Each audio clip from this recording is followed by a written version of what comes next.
whatever it is that you're doing, when you're applying real risk to it, you got money behind it, when that happens,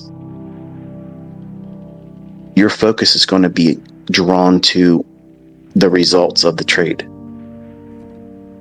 And that transition from when you're trading with no money and you're just tape reading, you're just watching, reading price, then you're demo trading, or maybe I should say it this way, paper trading. Before you get to that stage, you want to be doing like mock backup and look at the old data, like a market replay type thing. I'm not a big fan of it.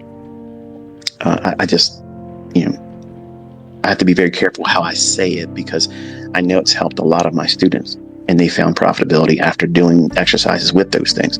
So in recent months, I've applied it as a step, but it's never really been a step, in my teachings. And I've had profitable students, without the necessary requirement of using market replay. But truth be told, if I had the access to that when I was coming up, I would have worn it out. Like, I would have used it a lot. And I believe it would have helped me. But, I'm an old dog. It's hard to learn, new tricks. I have a way, okay? And my way, I think, is superior to everybody else's. And that's the part that pisses people off. And I get it. But it'll go away in November. But you have to find that sweet spot in your execution with real money. Where do you separate yourself from following the rules of the model? Like, where does that happen?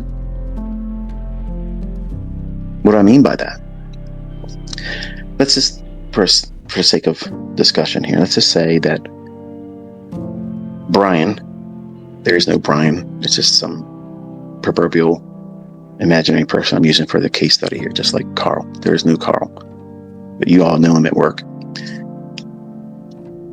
Brian sets out to learn how to do ICT type trading. He watches videos. He really watches the videos. He doesn't just skim through them. He doesn't fall asleep. He doesn't use them as lullabies. He's going through and he's taking notes, copious amounts of notes. And then once he takes the notes, he's referring to those notes and thinking to himself, how does this apply to me? What would I do with this information? How would I really use this information? Would I be really adhering to this idea, or would I be undisciplined and ignore it? Would I be organized to have my chart set up to anticipate something happening within a 60-minute window? Would I be likely to abandon this approach or model, whatever it is that you're trying to trade with? Because I have lots of ways of using the PD arrays. Would you quickly abandon one of them to go for another one because you've watched another student? So this is what I did. And you want to do that, not knowing that what you're trying to learn can produce the same types of results too. It's just the money management aspect. That part is hard for some of you. And in fact, if I was honest, I think it's hard for most of you, because you want to get to the doing, the making of the money, being part of that crowd. That crowd that has consistent, profitable traders that reside in it, whether it be my community or another, they earned it. They earned that. It's not flash in a pan. It's not over leverage, get through a combine, get funded, get lucky after losing several dozens of funded accounts and just resetting and then finally getting one. And then that's the one you're going to show online. I have students that do that. I'm not going to point them out, but they've done that. And they didn't say they lost beforehand. I wish they would have done that. That's actually more encouraging. Not just here's the receipts. Your stuff works, ICT. I already know it works. I don't need the confirmation. Other people don't need. They see it. Regardless of how many times somebody blows their combine trying to get to it. If they were honest, they'll tell you when they blew the combine or they blew their live account, funded account, let's call it that, they deviated from their model and they went rogue. They went reckless. They started doing stuff that was outside of what they should have been doing. But to say that out loud online, or communicate that to me publicly, I mean, they'll say it to me in a private message in TradingView. They'll send it to me in an email that I probably won't get to forever. But they won't do it openly because they know they'll be ridiculed. And that makes this business hard, really hard. Because you're trying to make it about image. You're trying to make it about money earned before you're ready to. If I was a shyster, if I was a con artist, I would have laced this stuff to make it sound like it's get rich quick. And I could have sat in here and told you, okay, it's going to go up from here, and we're going to buy it here, and we're going to sell it here, we're going to take our partials here, here's where our stop is, roll your stop here.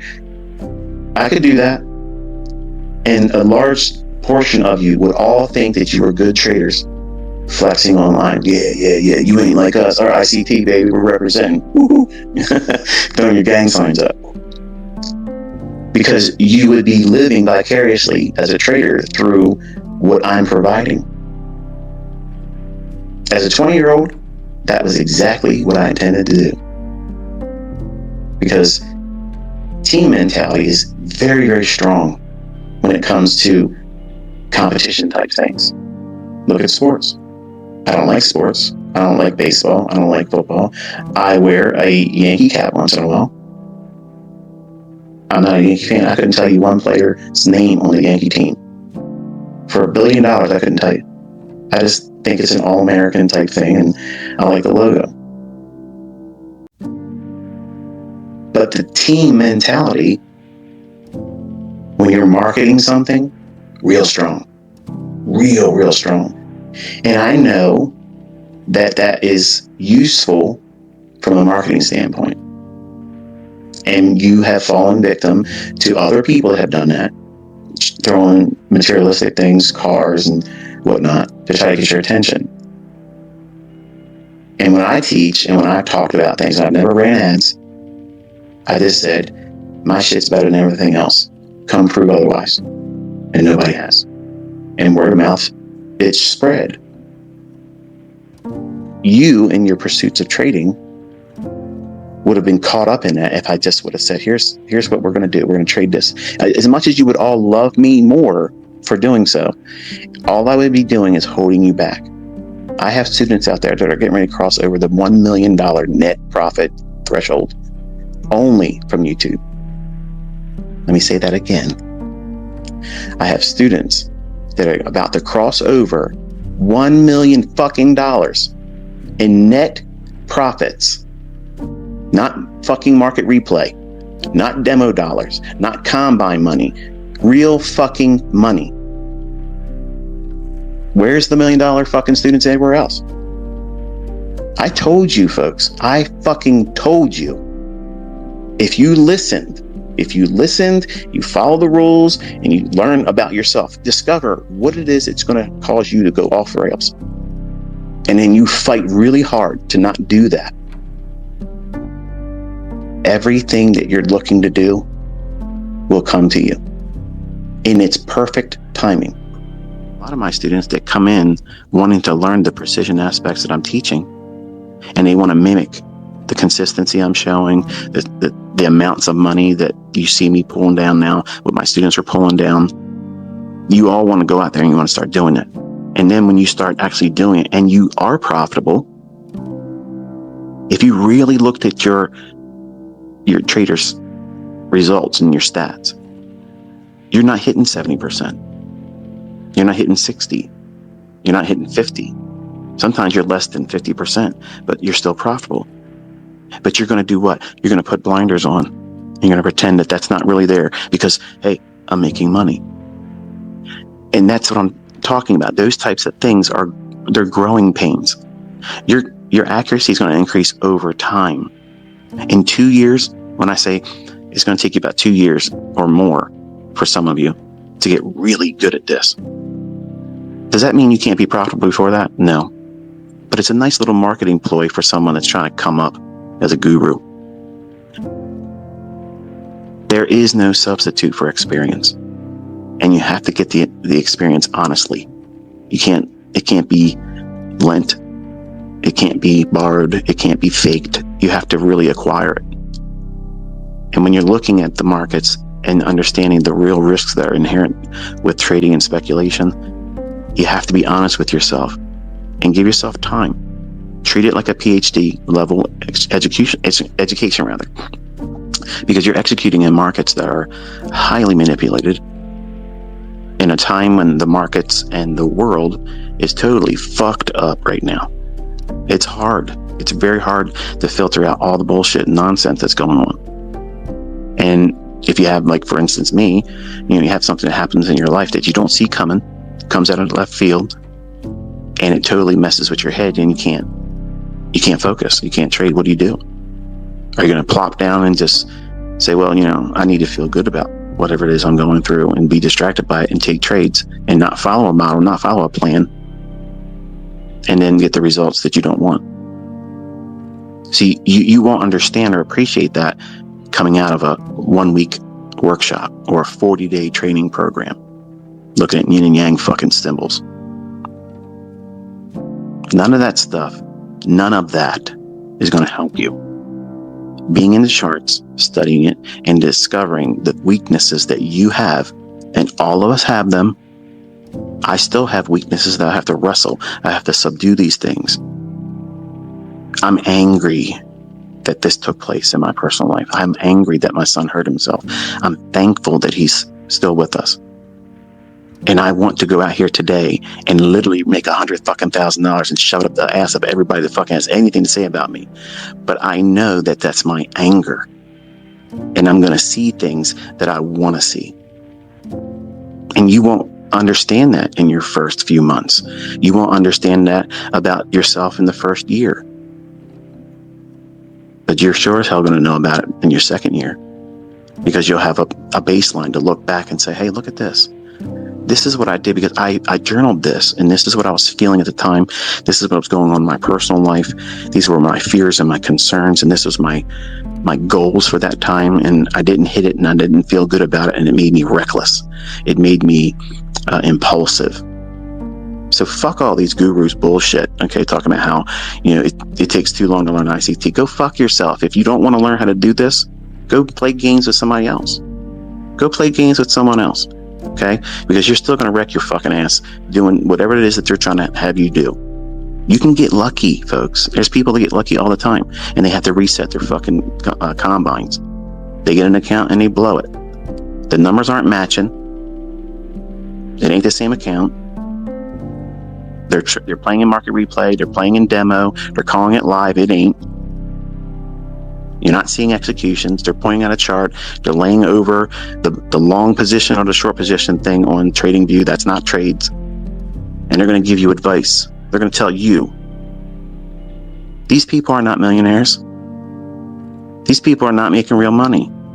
But you're going to allow them to influence you and tell you what you want to hear. They're going to tickle your ears and tell you, don't waste your time with that stuff. You can learn how to do this quicker. You know what? Quicker kills. Quicker kills.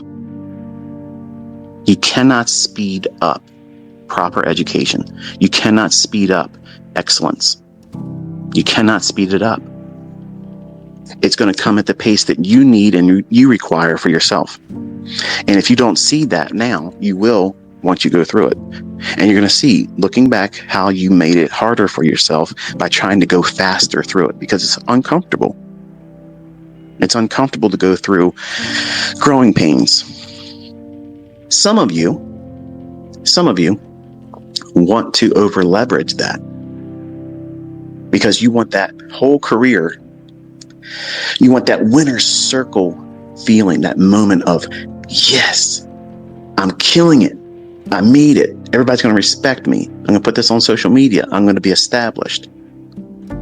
You're putting all that, you're funneling all that emotion, that psychological impact that you want to have on yourself. And you're lying to yourself saying, it's the outside people, the people who are going to see me. They need to see this. No, you do. And if you feel that, you're not ready. You're not ready. You will absolutely blow your accounts. You will absolutely cause serious drawdown because you're trading for all the wrong reasons. You're not going to discover that in a 1-week boot camp. You're not going to find that in a 40-day algo box bullshit. You're not going to find that in any other thing that tries to go quick, fast-paced. You're not going to get it like that. I got lucky for 9 months. 9 months, folks.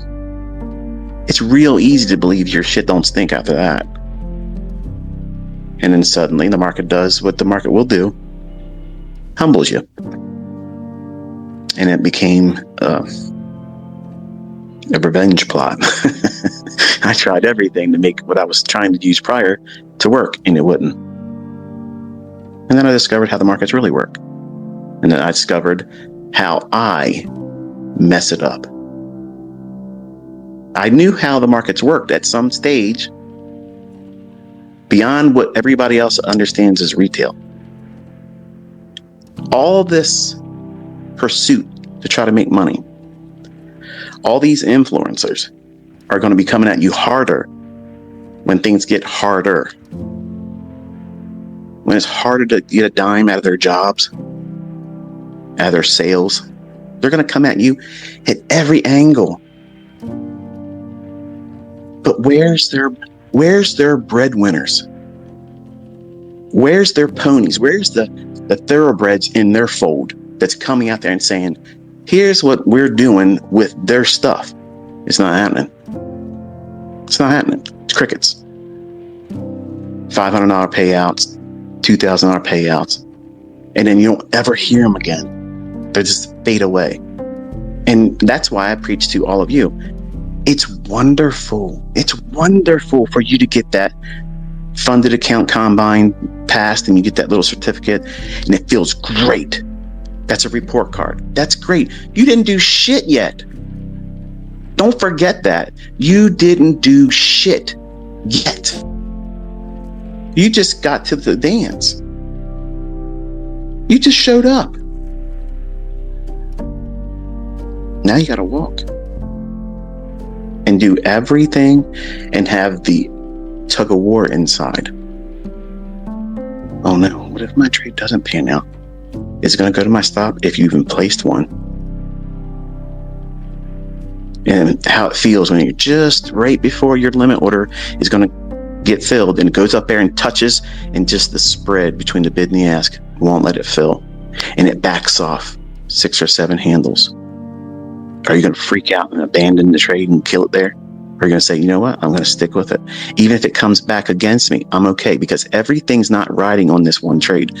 You can't learn that in 40 days about yourself. You cannot learn that in a 1-week boot camp bullshit. You have to have months of it, journaling it and discovering who you are. I swear to you, if there was a faster way of doing it, I would have already put it out there. I already would have done it. There is no other way that to learn all this stuff. If you want to learn, what it is I'm providing and producing, you don't need to know everything. Okay, and that sounds like I'm hiding something. Like, I'm not trying to give you that little edge. I saw somebody talk about how ICT doesn't teach market structure. Are you out of your fucking mind? Even the stuff that people are talking about market structure right now, that's not even market structure. Nobody, and I'm telling you, Dave, this is including you, brother. There ain't a motherfucker out there that's teaching market structure that I'm teaching. Okay, there's institutional market structure that I'm giving you small little pieces of, small little like puzzle pieces, but you have to look at them compartmentalized to understand what it is you should be looking. It's not higher high, higher low, and then a break of structure. That don't mean shit. Many times that's just a run on stops and it continues. And for the folks that ask questions about that, how do you know it's not a shift in market structure or running on stops? Market structure, narrative, both have to be in agreement. You're going to learn that in a week? You're going to learn that in 40 days? Fuck no, you're not. Okay? You need to see time and price over a large sample size, minimum 6 months. Minimum. Why 6 months, Michael? What's the thing? Because you're going to see at least one of the spring or fall seasonal tendencies. Think about it. You're going to see it. When you try to do this for a living, hopefully you won't be caught up in the pursuit of trying to get rich too fast. Because look at whatever it is that you make at your job. I know it's not enough. Even for the folks that are like surgeons in my mentorship that do very, very well. They can say they're happy with what they earn, but if they could make more, they would be very pleased to do it. So enough is never enough when it comes to earning potential. But when you're learning, when you're trying to find consistency, when you're trying to find your way through this for profitability, you got to determine a low threshold for enough. Like you have to find that for yourself and be content with that, and then stretch gently outside that boundary for the next objective that you're going to strive for. Because you don't know where that threshold is that's going to cause you to snap and you break away from rules. And there's that little sweet spot that you have to discover for yourself. Nobody has ever talked about it. Mark Douglas ain't said shit about it. No disrespect to the man. I know his book is referred to as Trader Psychology Bible. A lot of good points in it. But there's a point at which where when you go through your approach to trading, whatever that model is, whatever that thing it is that you're using that gets the buy and sell signals that's generating in your screens that tells you to do something, whether it's manually decided discretionary trading or if it's automated and it's generated by some kind of a EA or an algorithm that spits out something that tells you to do this or do that.